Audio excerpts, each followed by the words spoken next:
விஜயகாந்தின் 2ஆம் ஆண்டு நினைவு தினத்தை ஒட்டி தற்போது அமைதி பேரணி என்பது நடைபெற்று வருகிறது. அந்த நேரடி காட்சிகளை தற்போது பார்க்கலாம்.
விஜயகாந்தின் 2ஆம் ஆண்டு நினைவு தினத்தை ஒட்டி தற்போது அமைதி பேரணி நடைபெற்று வருகிறது. மேலும் விவரங்களை எமது செய்தியாளர் ரமேஷ் வழங்கிட கேட்கலாம்.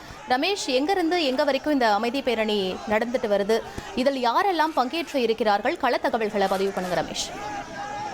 தேமுதிக நிறுவன தலைவர் விஜயகாந்தின் 2ஆம் வருட நினைவு தினம் இன்றைய தினம் அனுசரிக்கப்படுகிறது. நினைவு தினத்தை ஒட்டி தேமுதிக பொதுச் செயலாளர் பிரேமலதா விஜயகாந்த் தலைமையில அமைதி பேரணி இப்போது நடைபெற்று வருகிறது.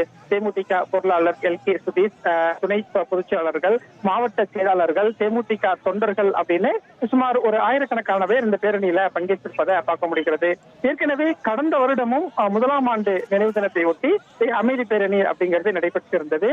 இதே 28ஆம் தேதி 2023ஆம் ஆண்டு தான் தேமுதிகவின் நிறுவன தலைவர் விஜயகாந்த் மறைந்தார். அவருடைய மறைவை ஒட்டி அவருடைய நினைவை போற்றும் வகையில தான் ஒவ்வொரு வருடமுமே அவருடைய நினைவு தினம் அன்று அமைதி பேரணியாக வந்து அவருடைய நினைவிடத்துல தேமுதிக பொதுச் செயலாளர் பிரேமலதா விஜயகாந்த் மரியாதை செலுத்துவார். அந்த வகையில தான் இன்றைய தினமும் இந்த அமைதி பேரணி கோயம்பேடு மாநில தேர்தல் ஆணையம் இருக்கிறது. அவருடைய நினைவிடத்துல இருந்து ஒரு 500 மீட்டர் தொலைவில் இருக்கு. அங்கிருந்து இந்த அமைதி பேரணி தொடங்கி இருக்கிறது.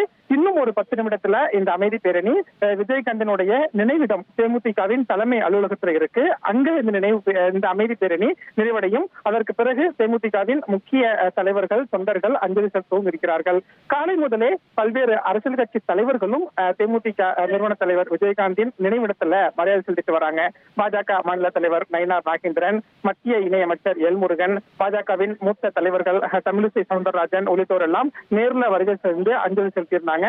நாம் தமிழர் கட்சியின் தலைமை ஒருங்கிணைப்பாளர் சீமானும் கூட இப்போ சற்று நேரத்துக்கு முன்பாக நினைவிடத்துக்கு நேர்ல வந்து அஞ்சலி செலுத்தியிருந்தார். இப்படி பல்வேறு அரசியல் கட்சி பிரமுகர்களையும் சந்தித்து 2ஆம் ஆண்டு நினைவு தினத்துக்கு வரணும் அப்படின்னு பிரேமலதா விஜயகாந்த் ஒரு அழைப்பை கொடுத்திருந்தாங்க. அந்த அழைப்பை ஏற்றுதான் பல்வேறு அரசியல் கட்சி தலைவர்கள் இப்போது விஜயகாந்தினுடைய நினைவிடத்துக்கு வந்த வண்ணம் இருக்கிறாங்க. இன்னும் சற்று நேரத்துல துணை முதலமைச்சர் விஜயகாந்த் நினைவிடம் வர இருக்கிறார். அதிமுக பொதுச் செயலாளர் எடப்பாடி பழனிசாமி வர இருக்கிறார். இப்படியாகத்தான் இன்றைய தினம் விஜயகாந்தின் நினைவு தினத்தை முன்னிட்டு பல்வேறு அரசியல் கட்சி தலைவர்களும் நேர்ல வந்து மரியாதை செலுத்துறாங்க. விவரங்களுக்கு நன்றி ரமேஷ். 1,25,00,000 மனங்களை வென்ற தந்தி டிவி யூடியூப் சேனல். தவிர்க்க முடியாத தம்ப்நெயில்ஸ், கலக்கலான கான்டென்ட்ஸ். நீங்களும் இந்த குடும்பத்தில் இணைய இப்பவே சப்ஸ்கிரைப் பண்ணுங்க. அசுரபலம் கொண்ட எங்கள் டிஜிட்டல் கரங்களில் உங்கள் விளம்பரங்களை சேர்க்க வாட்ஸ்அப் பண்ணுங்க. 8939888378. Email advtthanditv@dttv.in.